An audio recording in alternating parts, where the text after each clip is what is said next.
You have got to be kidding me. A 5'7" Asian guard trying to make the league, staring down a gap that seemed impossible to bridge.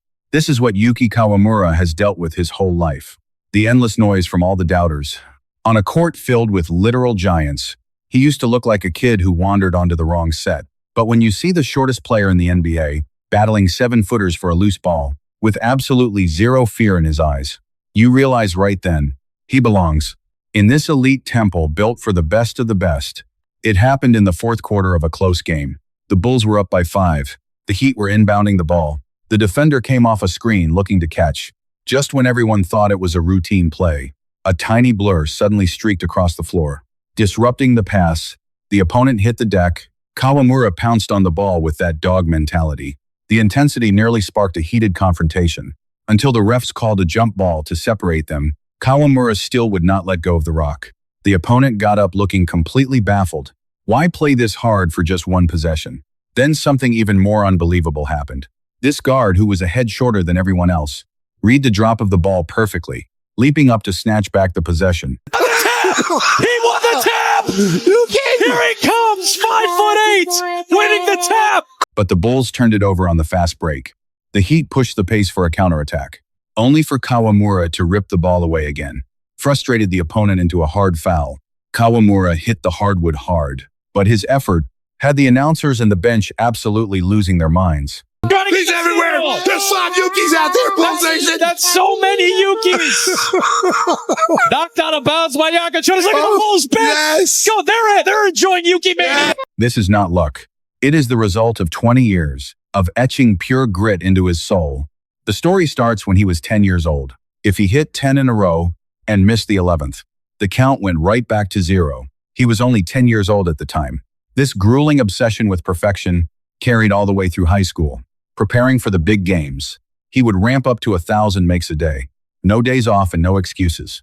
When he arrived at Fukuoka High, reality hit hard. He was the smallest and slowest on the squad. Growing up on slam dunk manga, he used to sleep with a basketball in his arms, praying he would wake up a few inches taller. The height never came, but the work never stopped. If the coach ordered 10 sprints, he always ran an 11th. That extra 50 meters every day seemed small at first, but after a year, it was 20 kilometers of extra effort. Maybe it was those silent 20 kilometers. That helped him bridge the gap between him and the naturally gifted. Kawamura knew the grind might not always beat talent, but without it, you do not even get an invite to the party. He kept a ball in his hands at all times to master his handle, dribbling while watching TV, visualizing rhythm while walking. That laser focus made up for what he lacked in size, eventually making him a force in high school. Winning 6 championship titles, dominating the national scene. In 2016 at 15, he debuted for Japan in the U16s, facing a 7'2" center from the Philippines. His go-to moves were completely neutralized in the paint.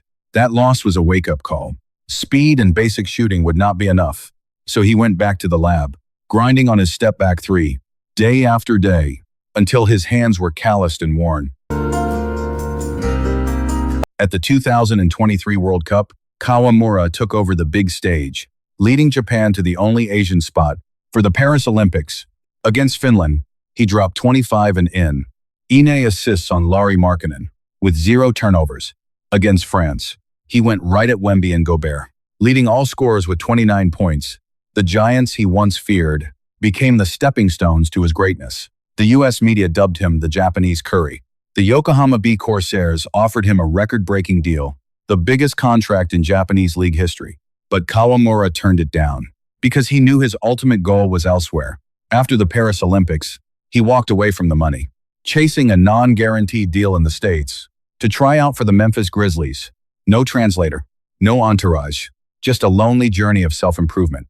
Facing a language barrier, he turned every teammate conversation into an English lesson, taking notes on every new word, insisting on speaking English with the guys, even during meal breaks. He was not on his phone. He was studying his notebook of vocab. Basketball is about communication. Understanding the scheme firsthand is way more valuable than relying on a translator. That stubborn persistence helped him fit right in with the team. A former coach noted, this undersized guard was the hardest worker in the gym, always picking his teammates' brains, perfecting his defensive footwork, and sharpening his decision-making. His frame started to fill out, but it still was not enough to secure a spot. After leaving Memphis, he eventually signed with the Bulls. But just as the dream was within reach, fate pulled the emergency brake. A calf injury during practice sidelined him for 6 months. For a two-way player needing rehab, he became a luxury the team could not afford. The Bulls had to let him go, but he refused to quit, paying his own way to train until healthy. Fans would often see this sight, a waived player, standing by the Bulls facility, eagerly listening to Coach Donovan's instructions. He was a constant presence in the stands. That silent dedication finally paid off. When injuries hit the Bulls' backcourt, the window opened once again. Another two-way contract was on the table, and he grabbed it like a lifeline, making every second on the court count, proving to the world he belongs here. He might get knocked down, but he will never stay down. As long as the final buzzer has not sounded, the battle never ends. And that is how we see Yuki Kawamura, a man who etched courage and opportunity into his bones. His heart is the resolve to walk away from millions, forging every failure into a fiery rebirth, and standing like a mountain against giants, with absolutely zero fear. That so-called opportunity is every desperate dive for a loose ball, giving everything for one play. To others, it is just one possession. But for Kawamura, it is 20 years of life, wrestling a glimmer of light from the hands of fate. When you see him bow before checking in, it is about more than just respect, because he said standing on this floor is not something I take for granted. That bow is a reminder of how hard he worked and how precious this spot truly is. His journey proves to every kid who loves the game that height is never a cage for your dreams, only by going all in. Can a small life meet such a massive destiny?